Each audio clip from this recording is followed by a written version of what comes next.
जीजा और साली का अवैध संबंध था और जीजा को अब ये डर सता रहा था कि साली उससे कह रही थी बहन को छोड़िए और मुझसे शादी करिए और मुझे अपने घर में रखिए। जीजा को ये भी खतरा था कि वो पत्नी को क्या मुंह दिखाएगा, समाज को क्या मुंह दिखाएगा। छोटी साली के चक्कर में फंसे जीजा की कहानी काफ़ी ज़्यादा चौंका देने वाली है। कैसे लोन लेकर के उसने अपनी साली को मौत के घाट उतरवाया, उसके साथ ज्यादती करवाई और ये पूरा वाकया उत्तर प्रदेश के मेरठ से सामने आया। नमस्कार, बहुत स्वागत है। आज की इस दुनिया में इतने क्राइम हो रहे हैं और क्राइम के स्वरूप बदले हुए हैं।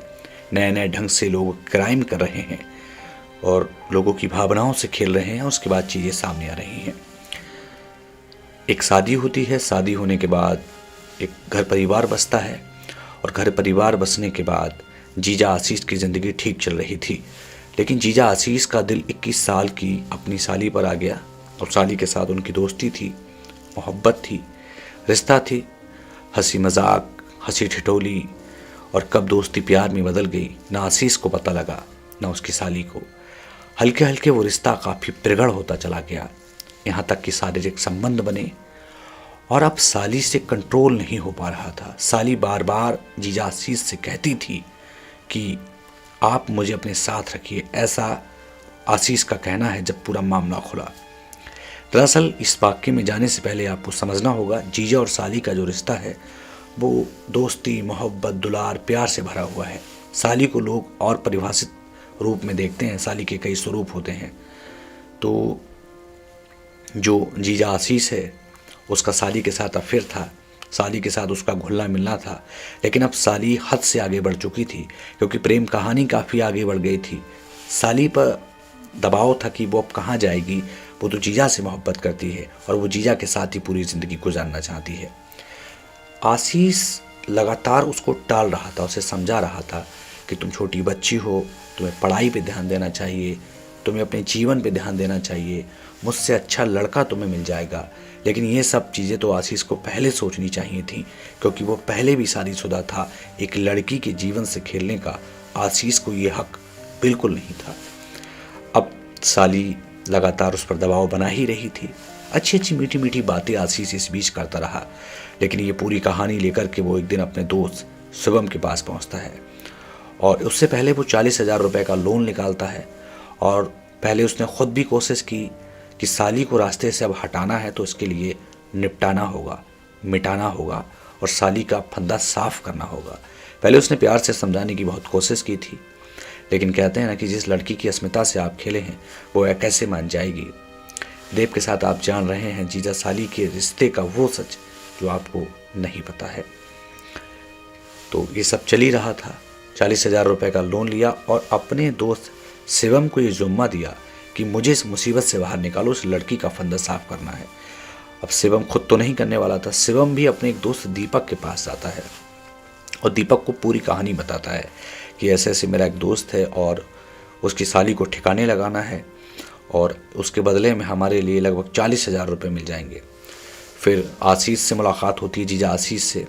तो आशीष उनसे कहता है 10,000 रुपये ये एडवांस हैं, 20,000 काम होने के बाद और 10,000 रुपये की मैं आपको पार्टी कराऊंगा। कुल मिला के 40,000 रुपये का ये पूरा उन्होंने सौदा जैसा किया, किसी लड़की की ज़िंदगी का सौदा जीजा आशीष कर रहा था। कलयुग का वो जीजा साली के साथ पहले दरिंदगी तमाम घटनाएं की उसने और अब वो पीछा छुड़ाने के लिए उस लड़की को मौत के घाट उतारने वाला था। लड़की से उसको ये खतरा था कि लड़की अगर घर में बता देगी उसका परिवार बिगड़ जाएगा, लेकिन उसको अपने परिवार की चिंता थी, उस लड़की के जीवन की कोई चिंता नहीं। इसके जीवन से उसने खिलवाड़ किया था। सोचिए, ये समाज का सच है। आपको इस वीडियो को गौर से देखना चाहिए कि कैसे हम क्राइम को रोक सकते हैं और क्राइम के क्या क्या स्वरूप हो सकते हैं, किस किस इमेज में क्राइम हमारे सामने आ सकता है। वो लड़की को और मीठी मीठी बातों में लेता है। अब तीनों स्कूटी से अक्सर उसकी ससुराल जाते।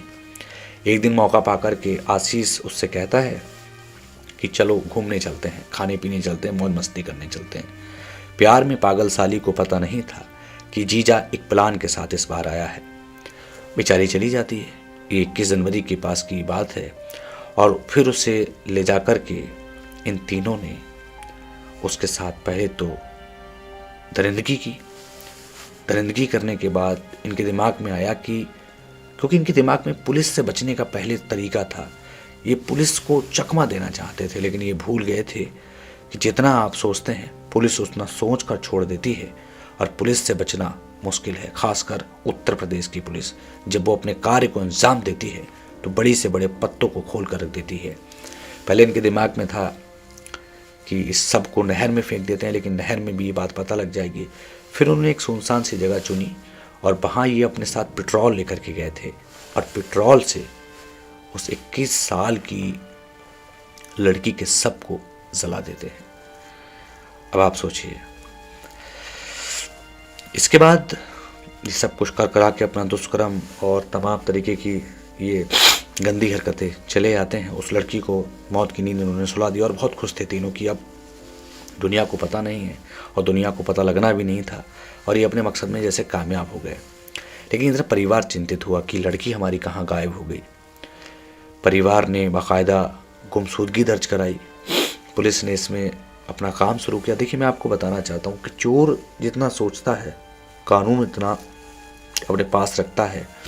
तुरंत उस लड़की की फ़ोन की कॉल डिटेल्स निकलती हैं, और कॉल डिटेल्स में जो निकलता है वो जरा आपको यहाँ सोचना होगा और समझना होगा।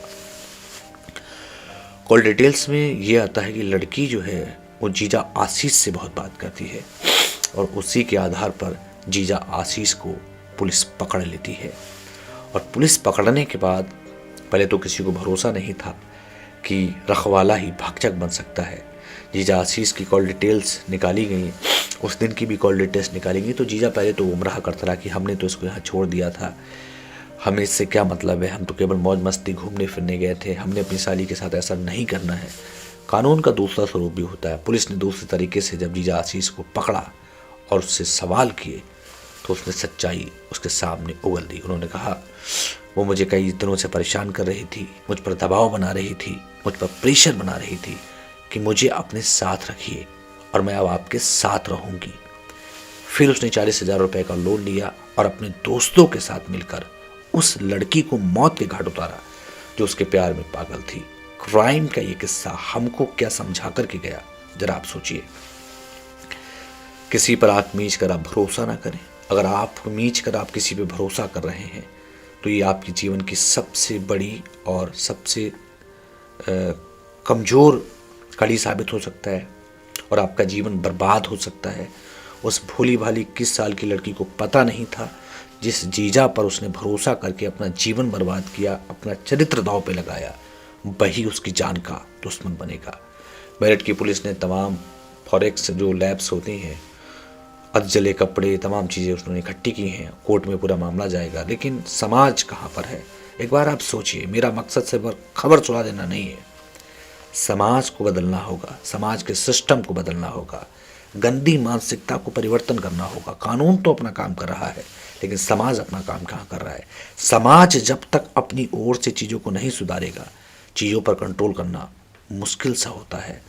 क्योंकि सोशल मीडिया, इंटरनेट की प्रणाली और बदलता क्राइम का स्वरूप इस बात को दिखाता है कि जुर्म की इंतहा हो रही है, और जुर्म ऐसे रंग से किया जा रहा है कि लोग डर जा रहे हैं। फिलहाल आज के लिए इतना ही, फिर मिलेंगे, तब तक के लिए नमस्कार।